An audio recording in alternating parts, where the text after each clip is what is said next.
बिस्मिल्लाहिर्रहमानिर्रहीम अस्सलाम वालेकुम। मैं हूं मोहम्मद फ़हीम। पाकिस्तान तहरीक इंसाफ को पेशावर हाई कोर्ट से एक बड़ा धचका मिला, एक सरप्राइज़ मिला और पेशावर हाई कोर्ट के 2 रुकनी बेंच ने स्पीकर खैबर पख्तूनख्वा असम्बली को हिदायत जारी की हैं कि वो इन तमाम मखसूस नशस्तों पर मुंतखब होने वाले अपोजिशन मेंबरान से, उन्होंने तो खैर अपोजिशन का जिक्र किया नहीं, उन्होंने कहा तमाम मेंबरान से आप हल्फ ले लीजिए और ये हल्फ आपने सेनेट इंतखाबात से कबल लेना है। अब पेशावर हाई कोर्ट से एक तो ये तमाम कुछ हुआ क्यों, और दूसरा अब आगे ऑप्शन क्या है। पाकिस्तान तहरीक इंसाफ या सुन्नी इत्तेहाद कौंसिल का जो इस वक्त हम देख रहे हैं कि मुसलसल वो पेशावर हाई कोर्ट को बहुत ही लाइट ले रहे हैं और उन्हें ये उम्मीद होती है कि चाहे पेशावर हाई कोर्ट में कोई भी केस जाएगा तो वो उनके हक में ही आएगा, तो वो लाइट लेना अब उन्हें महंगा पड़ रहा है। वो जब भी वहाँ पेश होते हैं उनके लीगल काउंसलर्स, उनकी तैयारी मुकम्मल नहीं होती है। बहुत सी बातें जो वहाँ पर मौजूद मीडिया उन्हें लुकमा दे रहा होता है, उन्हें खुद अंदाज़ा नहीं होता है कब कहाँ किस बात का जिक्र करना है, उन्हें उसका बहुत मसला आ रहा है। और बताया ये जा रहा है कि एक सीनियर कानूनदान शुमाइल भट्ट साहब, जो कि पहले एडवोकेट जनरल भी थे, उनकी खिदमात नहीं ली जा रही, हत्ता कि इन तमाम केसेस को वो बहुत अच्छे अंदाज में कर सकते हैं। तो पीटीआई की लीगल टीम की जो आपसी चपकलिश है, आपसी मसाइल हैं, वो उन्हें यहाँ पर पेशावर हाई कोर्ट जैसी जगह पर भी इस वक्त उन्हें सुबकी का सामना करना पड़ रहा है और एक बहुत ही आसान केस वो हार रहे हैं, बल्कि अब तो हार ही गए हैं। अब आगे रास्ता क्या बनेगा। इस वक्त हमारी इतलात ये हैं कि पाकिस्तान तहरीक इंसाफ या सुन्नी इत्तेहाद कौंसिल मुख्तलिफ ऑप्शंस पर गौर कर रही है और फैसला यही हुआ है कि इन लोगों ने हल्फ नहीं लेना है। ये 25 जो मखसूस नशिस्तें हैं, क्योंकि अकलियती नशिस्त एक बाकी थी, उसका भी नोटिफिकेशन हो गया, इसके ऊपर जो लोग हैं इन्होंने हल्फ लेना है तो सेनेट के बाद लें, सेनेट के इलेक्शन तक इनको हल्फ लेने नहीं देना है। ये तो फैसला हो चुका है। अब तरीकेकार क्या है। एक तरीका तो यह है कि कल जब ये फैसला सुनाया गया तो 3 बजे का वक्त था और 3 बजे के करीब उसके बाद ऑफिस वर्क जो था, ऑफिस टाइम जो था वो मुकम्मल हो गया। असेंबली सेक्रेटेरिएट भी बंद, पेशावर हाई कोर्ट भी बंद। तो आज ये फैसला जुमेरात के रोज पेशावर हाई कोर्ट से जो मरवजा तरीका है, यानी डिस्पैच और डायरी होके असेंबली सेक्रेटेरिएट पहुंचेगा। आज से इसके ऊपर अमल दरामद शुरू होगा।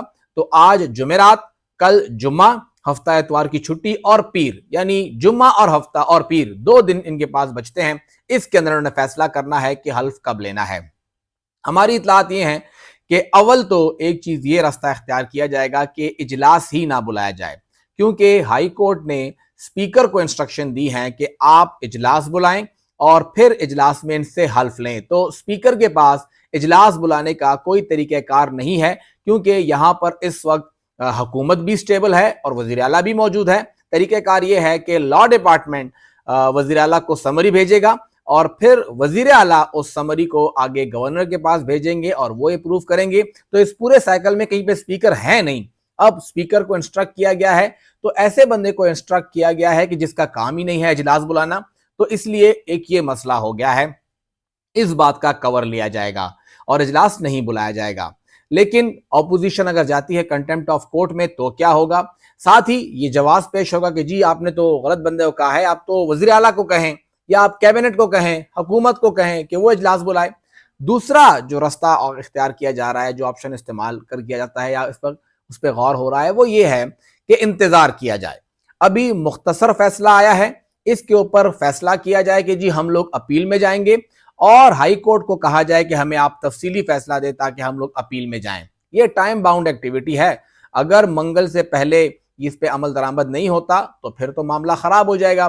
तो अगर तो हाई कोर्ट इन्हें 1-2 दिन के अंदर तफसीली फैसला फराहम कर देता है, जो कि जरा मुश्किल है, लेकिन चलें मान लिया कि मिल जाते हैं, तो पीर के रोज ये हमारी इतलात हैं कि सुप्रीम कोर्ट के में इसके खिलाफ अपील दायर की जाएगी और वो अपील फिर आगे 2-4 दिन, जाहिर बात है केस लगने में लगेंगे, सुप्रीम कोर्ट में तो अपने बड़े लांझे चल रहे हैं, उसके अंदर ये टाइम कैरी करते हुए मंगल का दिन गुजारा जाएगा और मंगल के इलेक्शन के अंदर अपने मैक्सिमम सेनेटर्स मुंतखब कराए जाएंगे। एक तो ऑप्शन ये भी इस्तेमाल किया जाएगा।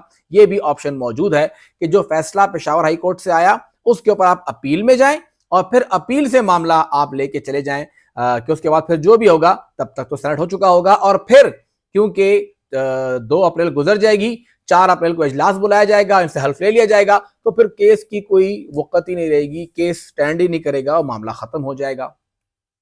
एक और ऑप्शन ज़ेर गौर है कि इजलास बुला लिया जाए और जैसे ही इजलास बुलाया जाए वहां पे कोरम की निशानदही कर ली जाए। ये आखिरी ऑप्शन है कि अगर मामलात बहुत ही बिगड़ते हैं, ऑपोजिशन जाती है कंटेम्प्ट ऑफ कोर्ट में, कंटेम्प्ट ऑफ कोर्ट जो कि ऐन मुमकिन है कि कल जमा कराई जाएगी और उसके ऊपर अदालत हुक्म करती है वजीर आला को कि आप इजलास बुलाएं, तो फिर इजलास बुला के यही किया जाएगा कि उसके अंदर कोरम की निशानदही करते हुए इजलास को ही खत्म कर दिया जाएगा और इजलास आगे बढ़ेगा ही नहीं। तो पाकिस्तान तहरीक इंसाफ इन तीनों लाइंस पे सोच रही है और अगर किसी और बंदे के पास कोई अच्छा आइडिया आएगा तो उसको भी इस्तेमाल किया जा सकता है। एक तो ये है कि वहां पर लीगल टीम अब मुसलसल पीटीआई को इस वक्त जो है वो नुकसान पहुंचा रही है, वो उस तरह से उनका केस नहीं लड़ रही। पेशावर हाई कोर्ट जैसी जगह पे जहां पे एक तासुर ये है कि यहाँ पे जजेस काफी नरम हैं, नरम गोशा रखते हैं, वहां पे अगर पीटीआई केस हार रही है तो सोचिए कि सुप्रीम कोर्ट में ये केस कितना स्टैंड करेगा।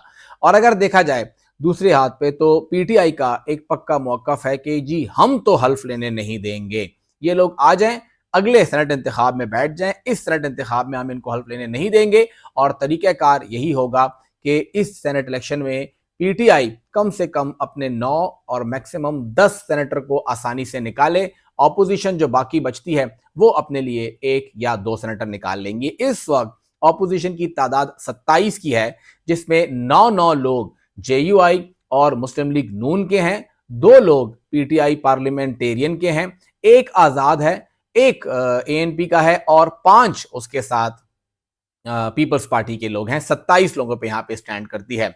जब ये मखसूस नशिस्तें मिल जाएंगी तो 19 तादाद बनती है जेयूआई की, तकरीबन 17 या 18 बनती है मुस्लिम लीग नून की, 1 नशिस्त का उनके साथ फर्क है, 11 बनती है पीपल्स पार्टी की, 2 बनेगी साथ एएनपी की और उसके साथ ही अगर हम देखें तो पीटीआई पार्लियामेंटेरियन की 3 तादाद बनेगी और 1 आजाद मेंबर उनको शामिल होगा। तो जेयूआई सबसे बड़ी पार्टी के तौर पे सामने आएगी, फिर पीएमएलएन, फिर पीपल्स पार्टी, फिर पीटीआई पार्लियामेंटेरियन और फिर एएनपी और 1 आजाद मेंबर होगा। तो इस हाउस के अंदर 52 इनकी तादाद बनती है। अगर तो ये 52 आ गए तो ऑपोजिशन को आसानी से 4 सेनेटर मिल जाएंगे, 2 जनरल और 1 टेक्नोक्रेट और 1 खातून का और 1 जनरल वो और भी निकालने की पोजीशन में होंगे और हुकूमत को फिर मिलेंगी 6 सेनेटर, 4 जनरल, 1 टेक्नोक्रेट और 1 खातून और 1 सेनेटर का टाई आ रहा है। लेकिन अगर ये मखसूस नशिस्तें उनको नहीं मिलती तो हुकूमती मेंबरान बड़ी आसानी से 5 जनरल और 2 टेक्नोक्रेट और 2 खवातीन निकाल लेंगे और 1 जनरल भी उनके लिए निकालने का चांस होगा। लेकिन ये प्रेशर गेम अगले 2 से 3 दिन के अंदर ली जानी है। देखते हैं कि अगले 2-3 दिन में ये प्रेशर कौन कितना बर्दाश्त करता है।